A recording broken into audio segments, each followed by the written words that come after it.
என்னங்க ஐயா, ஸ்டாலின் அவர்கள் சந்திரபாபு நாயுடுவுக்கே அழைப்பு விடுத்திருக்காரு, அவங்களும் அழைப்பை வாங்கிட்டாங்க அப்படிங்கிற செய்தி. பிரதமர் மோடி நாட்டில் இல்லாத நேரத்தில் இப்படியெல்லாம் ஆயிடுச்சா?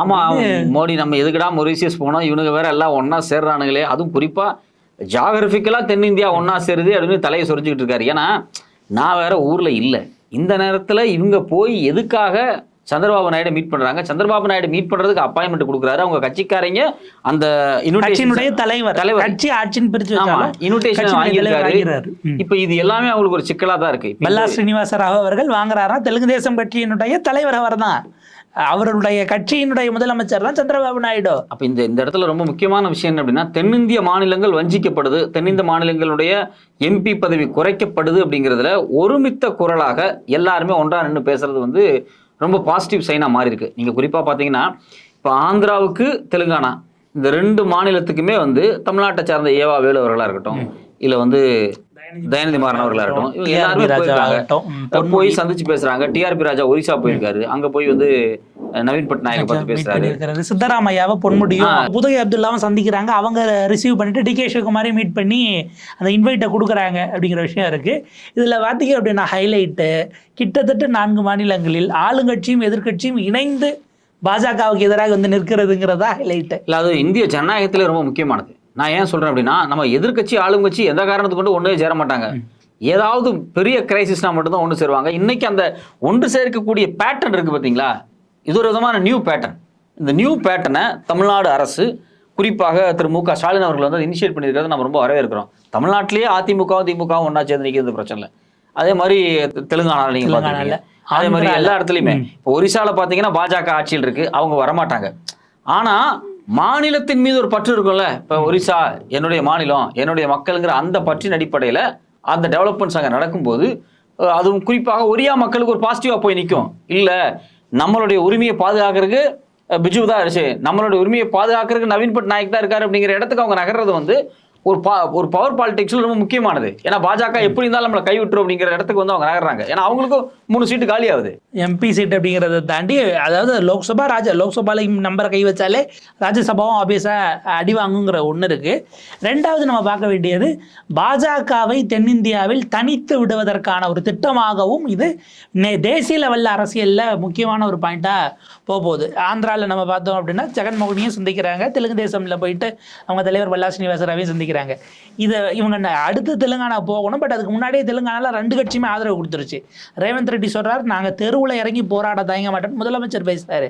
எதிர்கட்சி தலைவர் அந்த பக்கம் பிஆர்எஸ்ல ஒர்க்கிங் பிரசிடென்ட்டாக இருக்க ராமாராவ் பேசுறாரு, நீங்கள் இப்படியெல்லாம் டீலிமிட்டேஷன் பண்ணால் வேலை கேட்காது, ஃபிஸ்கல் டீலிமிட்டேஷன், யார் யார் எவ்வளோ நாட்டுக்கு வரி கொடுக்குறோமோ அதுக்கு தகுந்த மாதிரி எம்பி சீட்டை கூட்டுவோமா, அது வேணா கரெக்டாக இருக்கும் அப்படின்னு அவர் இதுக்கு மேலே பெரிய குண்டா தூக்கி போடுறாரு.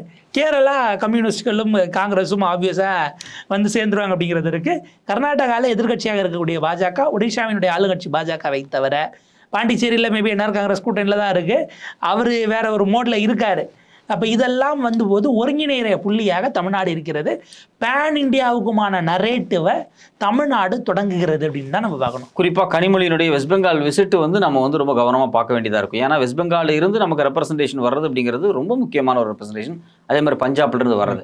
இப்போ நான் இந்த இடத்த நான் எப்படி கவனிக்கிறேன் அப்படின்னா, ஒரு பக்கம் இந்திக்கு எதிரான போராட்டம், மும்மொழி கொள்கைக்கு புதிய கல்விக் கொள்கைக்கு எதிரான போராட்டத்தை பாராளுமன்றத்தில் நம்ம எம்பிக்கள் நிகழ்த்திட்டே இருக்காங்க.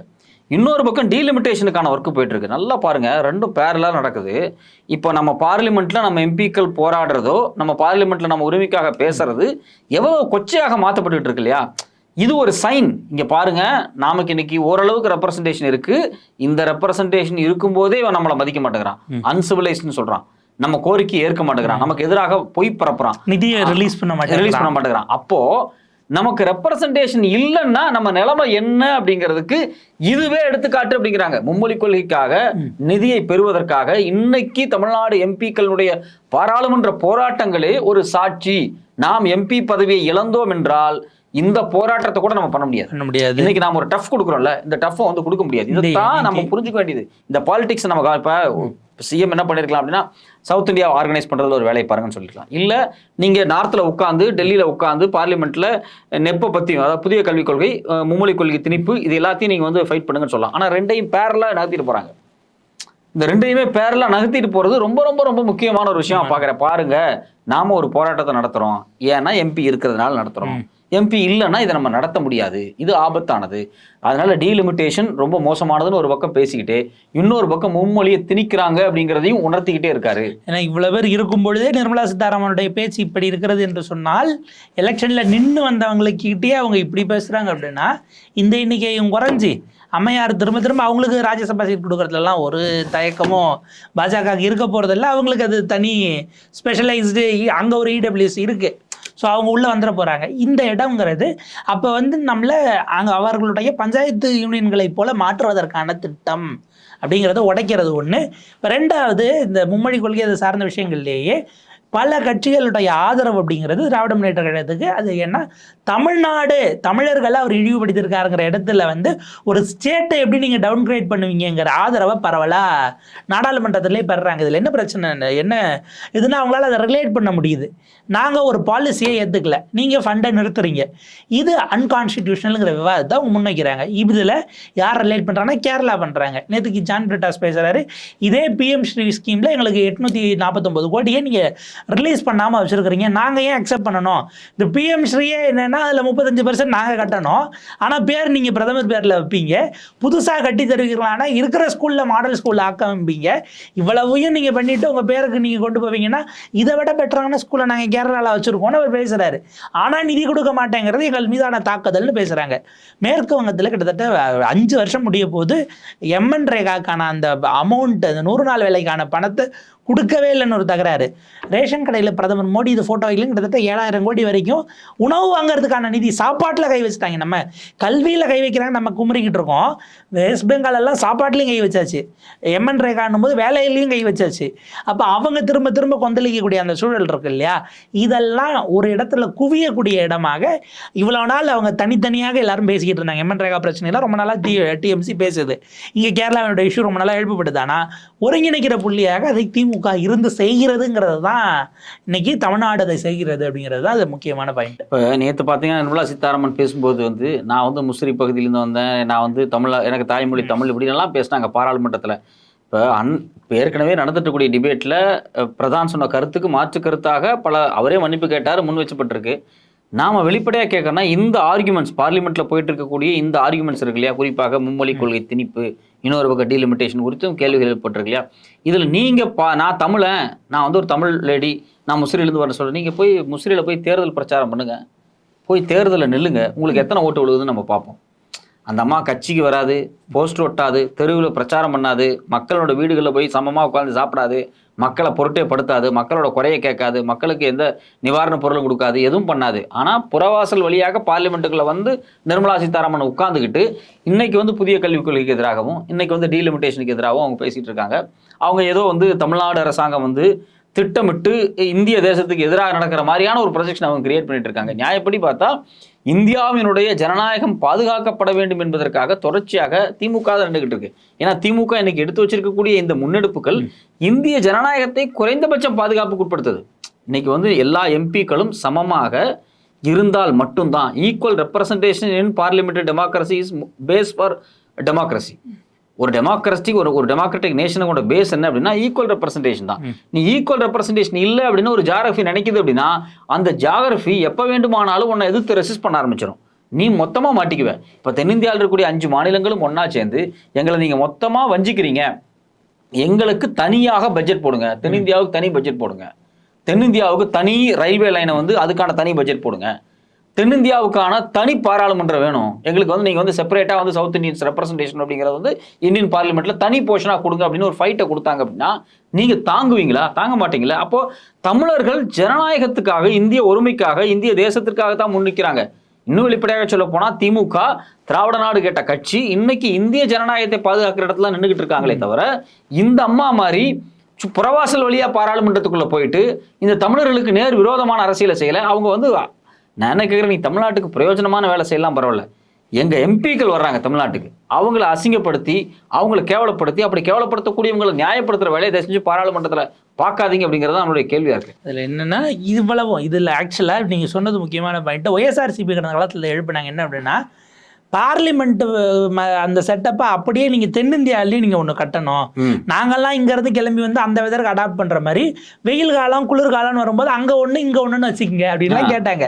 ஏற்கனவே நீதிமன்றத்துக்கு சுப்ரீம் கோர்ட்டுக்கு நீங்கள் 4 பிரான்ச் ஓப்பன் பண்ணுங்க, அங்கங்கே தனித்தனியாக ரீஜனல் ஆஃபீஸர்ஸாக பிரிங்கன்னு கிடையாது செய்யணும். அதுக்கான இதை பண்ணீங்கன்னா இப்போ இங்கே பார்லிமெண்ட் மாதிரியான ஒரு செட்டப் வருது அப்படின்னா இங்கே அடுத்ததுக்கான ஏர்போர்ட்டு மற்ற லைன்ஸு கனெக்டிவிட்டி இவ்வளவும் மாற்றப்படும்னா அதை தாண்டி உங்களுக்கு எல்லாத்தினுடைய விஷயங்களும் சில விஷயங்களை புரியறதுக்கான ஸ்பேஸாக இருக்கும். அப்போ தான் நீங்கள் டைவர்சிட்டி ஏற்றுக்கிட்டதாகும்னு ஒரு தியரி கூட வச்சாங்க.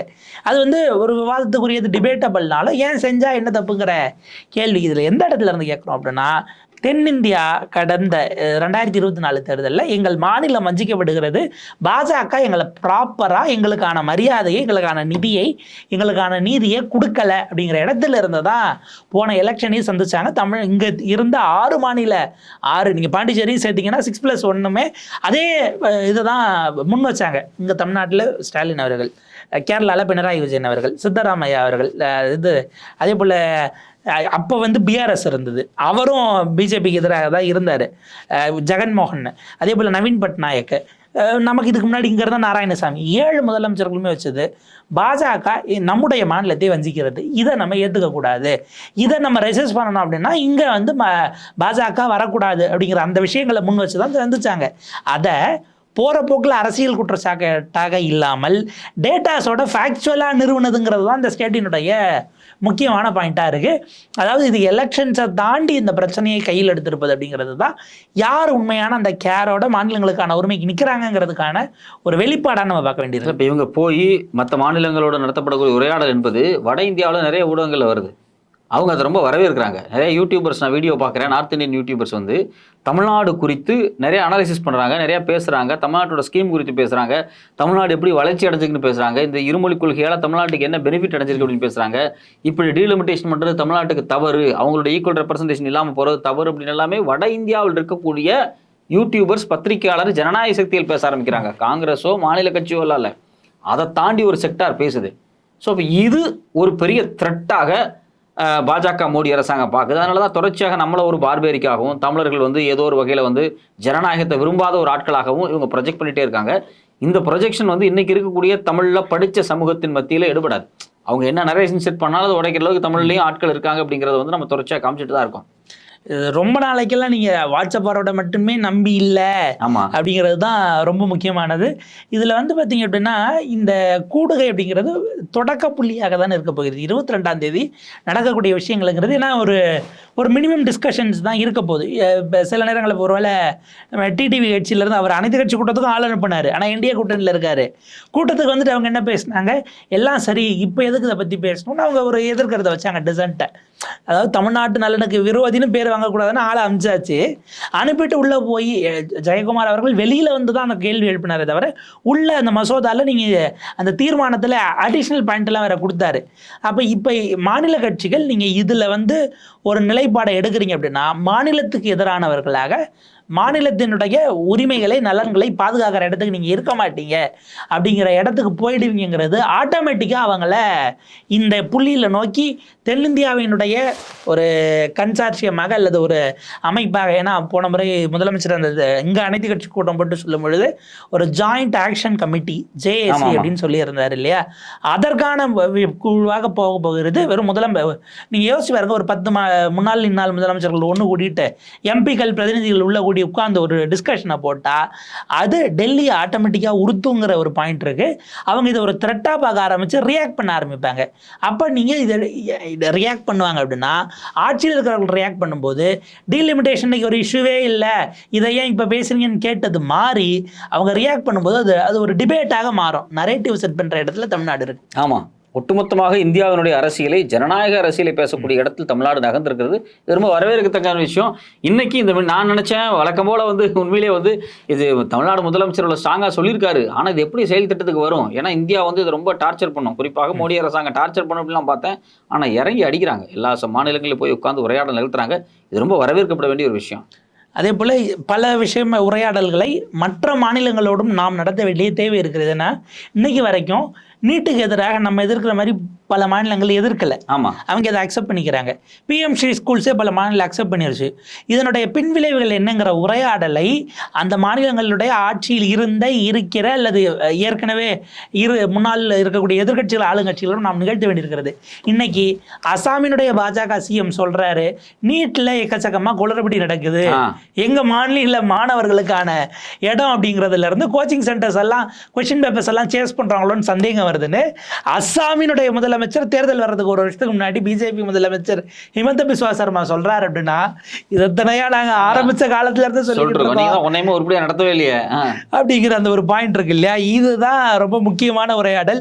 அது NEP ஆகட்டும், EWS ஆகட்டும், தமிழ்நாடு தொடங்கி வைக்கும்போது இவங்க அதாவது ரொம்ப பிளைனா எல்லா சங்கிகளும் அது இங்க அண்ணாமலையில இருந்து மேல அம்மையார் நிர்மலா சீதாராமன் வரைக்கும் ரொம்ப கேஷுவலா ஒரு விஷயம் கேட்பாங்க. எல்லாரும் ஏத்துக்கிட்டாங்க, உங்களுக்கு என்ன, நீங்க மட்டும் என்ன தனியா, நீங்களும் இந்தியர்கள் தானே, இந்த ரேஞ்சுக்கு அவங்க பேசுவாங்க. எல்லாரும் ஏற்றுக்கிட்டாங்க. அப்படின்னா எங்களுக்கு இன்னைக்கு வரைக்கும் அஃபிஷியல் லாங்குவேஜ் ஆக்டில் எப்படி எக்ஸப்ட் ஸ்டேட் ஆஃப் தமிழ்நாடு நாங்கள் வாங்கினோமோ 69% கான்ஸ்டியூஷனல் ப்ரொடெக்ஷன் வாங்குவதற்கான இது இருந்ததோ எல்லாத்தையும் முன்னோக்கி சிந்திச்சவங்க. ஒட்டுமொத்த இந்தியாவுக்கும் அங்கங்கே 1 அல்லது 2 இடங்களை தவிர மீதி எல்லாருக்கும் அரசமைப்பு சட்டம் வந்த பிறகுதான் இடஒதுக்கீடு. எங்களுக்கு அதுக்கு முன்னாடியே நீதி கட்சி ஆட்சியில் கம்யூனல் ஜியோவில் தொடங்கி எங்களுடைய இது வரலாறுங்கிறது வேற. அப்போ நாங்கள் முன்னோக்கி தான் சிந்திப்போம். எங்களுடைய கிளாரிட்டி விஷன் அப்படிங்கிறது இதில் என்ன அப்படின்னா, ஒவ்வொரு நிலப்பரப்புக்குமான பிரச்சனை வேறாக இருக்கிறது. லோக்கலைஸ்ட் இஷ்யூஸில் இவ்வளோ நாள் ஓடிக்கிட்டு இருக்கு. நீங்கள் இப்போ பஞ்சாபில் போயிட்டு அவங்க வேற பிரச்சனையை சந்திச்சுக்கிட்டு இருப்பாங்க. அவங்களையும் இங்கே கூப்பிட்டு டீலிமிட்டேஷனை நீங்கள் பாதிக்கப்பட போகிறீங்க வாங்க அப்படின்னு கூப்பிடுறதுக்கான ஒரு இடத்துக்கு போகிறதும். இப்போ இதில் என்னன்னா இன்னொரு கூடுதல் விஷயம், அரசுகளாக இதில் இறங்கும் போது மோடி கவர்மெண்ட் அதை எப்படி ஹேண்டில் பண்ண போகுதுங்கிறது இருக்கு இல்லையா? ஏன்னா இது வெறுமனே கட்சிகளாக மட்டும் கூட போறது இல்லை, கவர்மெண்ட்ல இருக்கக்கூடியவர்கள் வராங்க. கவர்மெண்ட் இன் த சென்ஸ் ஆளுங்கட்சி எதிர்கட்சி, அப்போ ஒரு அசம்பிளியே அங்க வர்றதாக தான் கணக்கு. மாநில சட்டமன்றங்கள் Deccan parliament Deccan parliament obviously வைக்கலாமே, என்ன தவறு அப்படிங்கிற விஷயம் இருக்கு இல்லையா? போட்டி பாராளுமன்றமே எங்களை நம்ம மக்கள் போட்டி பொதுக்குழுன்னு டெக்கான் பார்லிமெண்ட் அவ்வளவுதான் போட்டுட்டு இதுக்கப்புறம் லோக்சபா ராஜ்யசபாவில் இவங்க ஒருங்கிணைந்து இந்த ஆன்டி டீலிமிட்டேஷனா அல்லது ஃபேர் டீலிமிட்டேஷனுக்கான JAC MPs பிரதிநிதிகளை அடுத்து நியமிக்கிறது. அவங்க வந்து லோக்சபா ராஜ்யசபாவுக்கு எப்படி மூவ் பண்ண போகிறாங்க, லீகல் பேட்டில் ஒரு பக்கம் சைடில் போயிட்டுருக்கோம், ஃபண்டு ஃபேராக இல்லைங்கிற அந்த போராட்டத்தை முன்னெடுப்பது. இதெல்லாம் தாண்டி ஒரு கன்சென்சஸ்குள்ளே எல்லா விஷயங்களிலும் வருவதற்கான உரையாடலை நிகழ்த்தும் போது நீங்கள் மட்டும்தான் கேட்குறீங்க, வேறு யாரும் கேட்கலங்கிற குரலை காலி பண்ணுறதுக்கு இது ஷார்பன் ஆச்சு அப்படின்னா தான் அது ரொம்ப முக்கியமான ஒரு விஷயமாக, அதாவது என்ன சொல்றது, ஒரு டேர்னிங் பாயிண்ட் அப்படிம்பாங்கல்ல படத்துல, ஒரு ட்விஸ்ட் அப்படின்ற மாதிரி அந்த படத்தினுடைய ஒரு போயிட்டு இருக்க போக்கே அப்படியே மாற்றக்கூடிய ஒரு விஷயத்தை இப்போது தமிழ்நாடு தொடங்கி வைத்திருக்கிறது. அது வெற்றிகரமாக முடிய வேண்டும் என்பதுதான் தமிழ்நாடு தென்னிந்தியாவுக்கு வழிகாட்டி அதற்கு பிறகு ஒட்டுமொத்த இந்தியாவுக்குமான வழிகாட்டுதலாக இதை மாற்றுறது அப்படிங்கிறத நோக்கி அந்த பயணம் அடுத்து எப்படி போகுது. பிரதமர் மொரிஷியஸ் இருந்து வந்துடுறாரா, அப்படியே வேற ஏதாவது ஊருக்கு போயிடுறாரா? ஏன்னா சந்திரபாபு நாயுடு ஒரு ப்ரூடன்ட் பாலிட்டிஷியன், இதுக்கும் ஆள் அனுப்பிட்டு அங்கேயும் நிதியை ஒழுங்காக கொடுத்துருன்னு வாங்கிக்கிட்டு அவருக்கு என்னன்னா 29 தான் நமக்கு எலெக்ஷன் அப்படிங்கிறதுனால முடிஞ்ச வரைக்கும் ஸ்டேட்டில் கேபிட்டலில் நம்ம இன்னும் நிறுவவே இல்லை. ஜெகன்மோகன் அதை கிடப்பில் போட்டார்.